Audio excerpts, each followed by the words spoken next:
Si te dijera que una recesión económica es una oportunidad única para ganar dinero y enriquecerte, seguramente me llamarías vendehumos. Y estarías en lo correcto.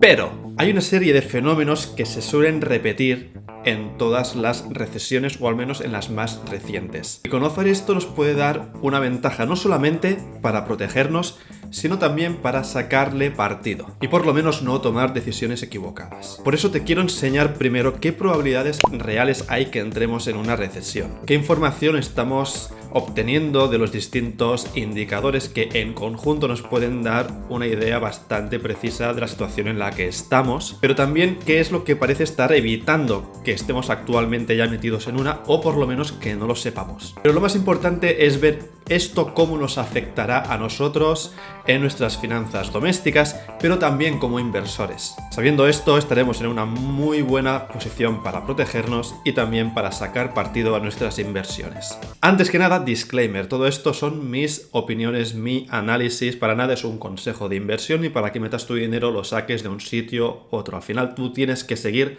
investigando, analizando, para acabar tomando la mejor decisión porque tu situación es única. Lo que está claro es que se está debilitando la economía, tenemos menos poder adquisitivo, estamos comprando menos. Si compramos menos, las empresas acaban produciendo menos y esto se traduce en posibles despidos. Gente despedida que acabará consumiendo aún menos y vamos aumentando el ciclo negativo. Todo esto nos puede llevar a una recesión que para los más despistados es básicamente que la tasa de crecimiento del Producto Interior Bruto se mantiene en negativo durante 2 trimestres consecutivos. Varios expertos y entidades de alta reputación ya están dando a entrever que es muy probable que se acabe entrando en una recesión. Expertos de Bank of America o JP Morgan auguran que esto va a suceder, aunque en principio de una manera un poco más suave. Vamos a ver por qué es realmente probable que acabemos en una recesión. Estamos en lo que se llama la situación IKEA. Y aquí te explico. Situación IKEA porque estamos poniendo todos los ingredientes que ahora te voy a enseñar, estamos haciendo todo lo posible para acabar entrando en una recesión. Sin embargo, todavía parece ser que no estamos en ella. Y esto es lo mismo que cuando montas un mueble de IKEA, que vas siguiendo todas las instrucciones paso a paso y al final cuando acabas ves que te sobran clavos, tornillos, etc. Y luego está tu amigo o tu amiga que te dice que te ponen más tornillos por si acaso los pierdes. Y eso todos sabemos que no es verdad, que están contados y luego cuando montas el mueble te das cuenta de que faltaba algo. Pues algo parecido parece ser que está pasando con la inflación, con la subida de tipos de interés y sin embargo no estamos todavía entrando en esa recesión. ¿Por qué? Vamos a verlo. El primer ingrediente que tenemos sobre la mesa es la inflación, que ya hemos ido hablando en otros vídeos, que no para de subir, se está estabilizando ahora, estaría en la Unión Europea en un 10%, y una mayor inflación lo que implica básicamente es que tenemos menor poder adquisitivo y tenemos que renunciar a comprar X cosas. Por ejemplo, lo normal es que te borres de suscripciones, te quites el gimnasio, te quites cualquier servicio que lo que hace es aumentar tu coste de vida porque tienes que pagar tu alquiler, tienes que pagar la alimentación y los suministros. Esta inflación seguro que tú mismo, tú misma ya lo estás notando desde hace bastantes meses cuando vas al súper, cuando vas a hacer las compras que hacías normalmente y ves cómo no para de subir el importe de dichas compras. No es raro pues que este sea uno de los principales motivos de preocupación que hemos ido arrastrando en los últimos meses. Como puedes ver aquí, es el mayor motivo de preocupación hasta finales del año pasado. Para rebajar esta inflación, el siguiente ingrediente era la subida de tipos de interés que practican los bancos centrales. El primer impacto es que si tú querías endeudarte para hacer una reforma, para comprar un coche, es probable que esto lo dejes para más adelante. En primer lugar, porque los tipos de interés son mucho más altos, es decir, pagarás mucho más por pedir un préstamo. Y en segundo lugar, también porque los bancos son mucho más restrictivos en el momento de dar un préstamo. Tenemos que pensar que el banco, cuando te vea entrar, va a ver cuál es tu estado financiero, va a ver cuál es tu poder adquisitivo y lo primero que va a pensar es, ¿esta persona va a ser capaz o no de devolver ese préstamo. Así que lo más probable es que o bien te suba todavía más el tipo de interés o bien no te conceda tal financiación. Lo mismo sucede, por ejemplo, en empresas. Y esto nos lleva al tercer ingrediente, y es que una consecuencia que tiene todo esto es que los productos de renta fija, como por ejemplo las letras del Tesoro, están aumentando su rentabilidad, así que tú, como persona que estás viviendo dentro de esta situación, decides, en lugar de tener tu dinero en el banco o de gastarlo en, por ejemplo, el gimnasio que decíamos antes, lo que vas a pensar es, pues voy a coger ese dinero y lo voy a meter en este producto que me asegura una rentabilidad. Pero aquí tenemos que pensar una cosa, el dinero no es infinito ni tampoco desaparece, por lo cual si tú coges ese dinero, lo metes en renta fija, quiere decir que obviamente no lo estás metiendo en renta variable y esto afecta también a la cotización de las empresas, por lo que el impacto final es que esa empresa que encima tiene problemas de financiación, tiene menos clientes porque se están quitando la suscripción del gimnasio, tienen que despedir gente y además es una empresa que está cotizando en bolsa, va a ver cómo muchos accionistas van a decidir sacar dinero para meterlo en mecanismos de renta fija. Hombre, Joan, què tal? Escolta, estàs subscrit a Dinero Currante? Bueno, si no ho estàs, fes-ho ja, que aquest home és un crac. O sigui, vinga, fes-ho per ell, que només té 15.000 seguidors. Vinga, donem una miqueta de vidilla a aquest home. Vinga, gràcies, home, adeu. Sin embargo, entrar en una recesión no es algo que tú notes, que de golpe, de un día para otro, digas, ¡buah! Ahora estoy metido en la recesión, a ver cuánto dura. Sino que es algo que quizá ya estemos dentro de una y todavía los indicadores no nos los estén indicando. Pero, por ejemplo, tenemos el caso de Estados Unidos, que en el 2022 vivió lo que se llama una recesión técnica, es decir, cumple con el requisito para que se considere una recesión porque hubieron 2 trimestres consecutivos de Producto Interior Bruto negativo. Sin embargo, otros indicadores que son muy importantes, como el nivel de desempleo, vemos que el empleo incluso subió, o también el consumo y el nivel de ingresos, todo esto contradice justamente al efecto que suele tener una recesión. Así que, ¿qué nos dicen los indicadores que tenemos actualmente? ¿Qué probabilidad hay de que realmente entremos o no en una recesión? Te quiero enseñar, en primer lugar, el indicador estrella. Es un indicador que siempre que se da, posteriormente aparece una recesión. Y esto es la curva de rendimientos invertida. Como puedes ver aquí, siempre que se ha dado, posteriormente tenemos aquí que ha habido una recesión en Estados Unidos. Vemos que sucedió tanto en el año 89 como en el 2001 y luego con la crisis del 2001-2002.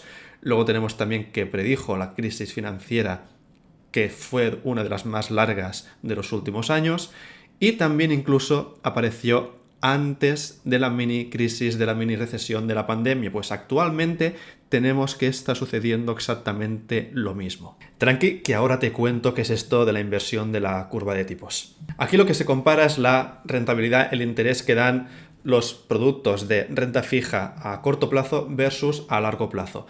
Lo normal es que a cuanto más largo plazo estemos invirtiendo, más interés den esos productos. Sin embargo, cuando hay una inversión de la curva de tipos, lo que tenemos es algo parecido a esto, es decir, letras o bonos que están denominados a 3 meses, 6 meses, tienen un interés más alto, que es lo que indica esta columna, que otros productos que tengan una duración de 10 o 20 años. Esto no quiere decir que sí o sí siempre prediga una recesión. Sin embargo, lo que se ha visto es que siempre que ha pasado una cosa, ha pasado lo siguiente, que es la recesión económica. Aquí tienes, por ejemplo, lo que nos indica, y es que en las últimas recesiones que hemos vivido, la curva de tipos predijo que empezaría la siguiente recesión en 13 meses, en lo que sería la crisis de los 90. Luego tenemos la de las .com, que fue un anticipo a 3 meses de cuando se inició esa recesión. En el caso de la crisis global financiera estaríamos a 9 meses, o en el caso del COVID fueron 6 meses de anticipo. Por lo que de media indica que si hay una inversión de la curva de tipos, en 8 meses deberíamos empezar a entrar dentro de una recesión, es decir, para finales del 2023. Sin embargo, tenemos que ver diferentes indicadores para poder observar en qué situación real estamos. Para ello podemos observar situaciones económicas que estén viviendo en Estados Unidos, porque esto acaba afectando también o acaba siendo un indicador adelantado de lo que acabará pasando en Europa. Y vemos, por ejemplo, la venta de casas de segunda mano en Estados Unidos, que no para de decrecer, y esto es uno de los indicadores que nos puede estar indicando también que estamos abocados a vivir cierta recesión en los próximos meses. Lo mismo indica este gráfico donde se compara los tipos de interés con el número de hipotecas que se están firmando en Estados Unidos, y puedes ver que obviamente a mayor interés menos hipotecas se están firmando. Vemos el descenso que ha habido desde finales del 2022 hasta la actualidad. De hecho, deberíamos remontarnos hasta los años 2000 para ver un índice parecido al que estamos viviendo actualmente, por lo que todos estos indicadores, juntamente con el hecho de que la inflación por ahora no deja de subir o se mantiene estable, sobre todo la inflación subyacente, que esta todavía está subiendo, deberíamos prever que va a empezar una recesión más tarde o temprano. Pero hay otros indicadores que justamente está mostrando lo opuesto. Los datos del Producto Interior Bruto de Estados Unidos, que vemos que solamente bajó en el 2020, pero luego se ha mantenido creciendo constantemente en el 2021 y también un fuerte crecimiento en el 2022, a pesar de esos 2 trimestres que vimos que había una tasa de crecimiento negativa. Esto no es extrañar porque estamos viendo que el mercado de empleo de Estados Unidos es un mercado fuerte, que no solamente no está subiendo el desempleo, sino que encima está bajando en los últimos meses, lo cual es un indicador también que contradice las expectativas económicas que veíamos anteriormente. Sí que es verdad que se ha hablado mucho de los despidos masivos que estuvieron sucediendo en el 2022 y que actualmente se siguen sucediendo en empresas grandes como Amazon, Facebook o Google, y parece ser que en los próximos meses estos despidos van a ir repitiéndose, de manera que pueden acabar afectando esos indicadores positivos que veíamos anteriormente. Finalmente, también un indicador bastante relevante es el del consumo, y el consumo vemos que también está en aumento en los últimos meses. Sin embargo, esta situación que veíamos del mercado americano hay que separarlo bastante de lo que puede suceder en Europa, sobre todo en España, un mercado donde sí que el nivel de desempleo es mucho más preocupante. Además, tenemos el conflicto directo entre Rusia y Ucrania que está afectando al suministro de energía y al encarecimiento de tal suministro. Por ahora hay un cierto optimismo, pero todo va a depender del tiempo que tarde la inflación en ser corregida, de a qué nivel lleguen los tipos de interés que esté aplicando el Banco Central Europeo y también de cuál es la tasa de ahorro que van a tener los hogares españoles y la capacidad para llegar a final de mes, que, como decía, va a depender mucho de la durada de este periodo que estamos viviendo hoy en día. Y si un día acaba llegando esta recesión, ¿cómo lo puedes notar tú? ¿Cómo va a ser tu día a día o qué es lo que puede cambiar? ¿Qué es lo que vas a notar, a percibir? Bueno, en primer lugar, el primer impacto es que hay un mayor riesgo de caer en desempleo, es decir, las empresas van a facturar menos, van a tener menos productividad y esto siempre se acaba traduciendo en lo mismo, que es un aumento del desempleo. Sin embargo, podemos ver otro aspecto que quizá es más positivo, que es el hecho de que podemos encontrar productos que a día de hoy están más caros, pero en medio de una recesión podemos encontrar buenas gangas justamente de empresas que necesiten deshacerse de cierto stock o que bien no saben dónde colocar, no tienen demanda de una serie de servicios y productos que están ofreciendo. Esto nos lleva a un tercer punto, y es el hecho de que si, por ejemplo, tú quieres vender una propiedad, quieres vender algún tipo de mecanismo de inversión, quizá sea más complicado debido a que las personas están más reacias a invertir y prefieren meter su dinero en rentabilidades seguras, aunque bajas. A nivel de inversor te puede afectar básicamente de 3 maneras. En primer lugar, la renta variable es muy probable que tenga unos meses de caídas, justamente por eso, por el traslado del dinero de renta variable a renta fija o cuentas remuneradas. El siguiente aspecto es un aspecto mucho más emocional, que es el miedo que hay ante tal incertidumbre, ante todas las noticias que puedan ir llegando sobre la evolución negativa que hay del Producto Interior Bruto. Y un tercer punto, y ligado con lo que decía antes, es el hecho de que si hay gente que necesita vender, por ejemplo, propiedades o algún tipo de inversiones que tengan, puede ser una buena oportunidad para encontrar rebajas y sacarle tajada a la recesión. Y aquí viene la chicha, y es nosotros como inversores, ¿qué tenemos que saber o conocer respecto a las recesiones y su vinculación con nuestro mecanismo de inversión, que puede ser renta variable, acciones, fondos, etcétera, lo que tengas? Un primer punto, y es que aunque entremos en una recesión, esto no implica de manera explícita que la inversión en renta variable vaya a decaer. Aquí tienes ejemplos del rendimiento del S&P 500 en cada una de las recesiones, desde que empieza la recesión hasta que acaba, y puedes ver que en las recesiones que hubieron en el año 1980, 1982 o la de los 90, en estas tres recesiones acabó en positivo. No es lo mismo lo que pasó en el 2001, que acabó con un menos 7,2%, o la de la gran crisis financiera, que vemos que acabó con un menos 35%, pero aquí estamos hablando de una crisis bastante más significativa. Luego finalmente tenemos la media, que vemos que sería de un menos 1,5%.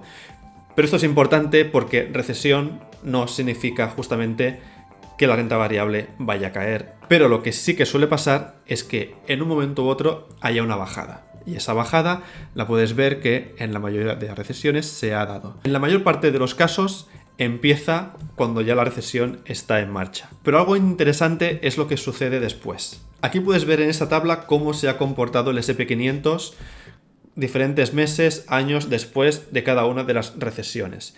Y tienes, por ejemplo, aquí que después de un año de que se acabara la recesión, el S&P 500 pues subió, por ejemplo, en el 2009 un 14%. Sí que tenemos aquí 2001, que sí que fue de menos 16%, pero en las otras tenemos en los años 90 que fue un más 11%, un 25% en los 80. Y si ya miramos a 3-5 años vista, vemos que en todos los casos se ha acabado manteniendo en positivo. Esto es importante conocerlo porque lo que decía, que normalmente un batacazo más o menos grave puede haber si entramos en recesión. Pero lo que también se ha visto es que luego hay un posterior rebote que, si no lo aprovechas y lo que haces es sacar el dinero justo cuando empieza a bajar por el miedo, te vas a perder la posterior subida. Esto no quiere decir que siempre sea así, pero es lo que nos muestran los datos de las anteriores recesiones. Otro indicador es lo que veíamos antes de la curva de la inversión, de la curva de tipos, y vemos que lo que sería el S&P 500 siempre ha acabado rendiendo positivamente después de que sucediera esta inversión. Tenemos que ha rendido un 2,5% durante los 3 meses posteriores a la inversión de la curva, después de 6 meses con una media de 4,87, 12 meses 13,5%, 15% 2 años vista y finalmente 36 meses con un 16,4%. Finalmente también hay una serie de sectores que en plena recesión han rendido mejor que otros que podemos ver que tienen más dificultad para salir adelante en este tipo de periodos. Te voy a enseñar 3. El primero, que es el del sector sanitario y farmacéuticas, que obviamente, aunque estemos en recesión, hay que seguir consumiendo, hay que seguir comprando medicamentos, porque la salud es lo primero. Es un tipo de sectores que se les va a dar prioridad versus otro tipo de sectores que puedan ofrecer productos de segunda necesidad. Otro sector es el sector que digamos de suministros, que también tenemos que consumir electricidad, tenemos que consumir agua. Además es un sector que normalmente reparte buenos dividendos y además aprovechan cuando hay bajada de tipos de interés, que puede verse durante la recesión, para adquirir deuda, para actualizar y mejorar todo lo que sería su red de distribución. Finalmente, todos tenemos que comer, así que el sector del gran consumo, sobre todo el de aquellas empresas que ofrezcan reducción de precio, como podría ser Walmart, son también una alternativa porque es un tipo de producto que siempre se va a adquirir, aunque estemos metidos en recesión. También se le va a dar prioridad junto con las medicinas o con el pago de los suministros. Sin embargo, otros sectores como sectores servicio, de restauración, hostelería, etcétera, sí que pueden verse más resentidos. Ves entonces que conocer el funcionamiento de la recesión, de cómo ha ido anteriormente y también de qué sectores se suelen ver más beneficiados, también puede abrir una oportunidad para ti, para entender en qué posición estás actualmente y ver si quieres mantenerte donde estás o bien hacer algún tipo de ajuste. Y acabamos con unos mini tips de cómo protegernos en caso de que venga una recesión. En primer lugar, no volvernos locos con la palabra recesión y con lo que nos puedan inundar en las noticias. También cuando veamos que la renta variable pues pueda estar cayendo, entender que puede ser una parte lógica del proceso, por lo que veíamos de que hay un gran movimiento entre renta variable a renta fija, sobre todo si los tipos de interés se mantienen altos. No olvidemos de diversificar nuestras inversiones, no centrarnos en un sector, sobre todo si es un sector que vemos que puede ser vulnerable a este tipo de periodos, por lo que si inviertes en fondos indexados que contemplen varios de estos sectores, o bien quieres focalizar en un sector que creas que pueda ser más relevante, pues también puede ser una buena alternativa. A nivel personal también disponer de una diversificación de fuente de ingresos, no solamente de que puedas tener 2 o 3 vías diferentes para obtener dinero, también pensar en la empresa en la que estás trabajando, o si eres autónomo, si depende básicamente de un cliente o de un sector en concreto. Aquí te cuento una anécdota personal, y es que yo estuve trabajando para una empresa que ofrecía servicios de investigación de mercados, y la especialización que tenía era sobre todo en empresas del sector financiero. Lo que sucedió es que entre los años 2008-2012 hubo un gran declive del número de clientes y de la facturación de esta empresa, sobre todo debido a que, claro, estamos hablando de que los bancos y las cajas estaban en plena crisis, se veían obligados a despedir personal, a recortar gastos, y uno de los gastos estrella para recortar es justamente el de la externalización de servicios que no fueran de primera necesidad, cosa que no sucede en otro tipo de servicios, como por ejemplo si tienen que externalizar para hacer su página web, el mantenimiento de la seguridad informática, etcétera. Esos son gastos necesarios, pero otro tipo de gastos como el de mi empresa en la que estaba anteriormente, vemos que ahí sí que tuvieron que recortar, así que era un riesgo que yo estaba cometiendo por estar en una empresa que se centrará sobre todo en un sector en particular. El último consejo, como ves aquí, vemos que la mitad de españoles reconoce que gasta dinero en productos que no necesita. Empecemos a centrarnos en lo que realmente necesitamos, en lo que queremos, sobre todo en periodos de incertidumbre económica, para no tirar el dinero en cosas que no nos aporten valor. Esto que hemos visto lo puedes aplicar tanto si habrá recesión como si no la habrá. Esperemos que no la haya, pero si llegara el momento, al menos espero que estés un poco mejor preparado. No olvides suscribirte, que por aquí tendrás el logo del canal. YouTube te recomienda este vídeo, que te recomiendo yo también que le eches un vistazo, porque YouTube es muy listo y seguro que te gustará. A todo lo demás nos vemos como siempre en Twitter, Instagram y por aquí en el canal.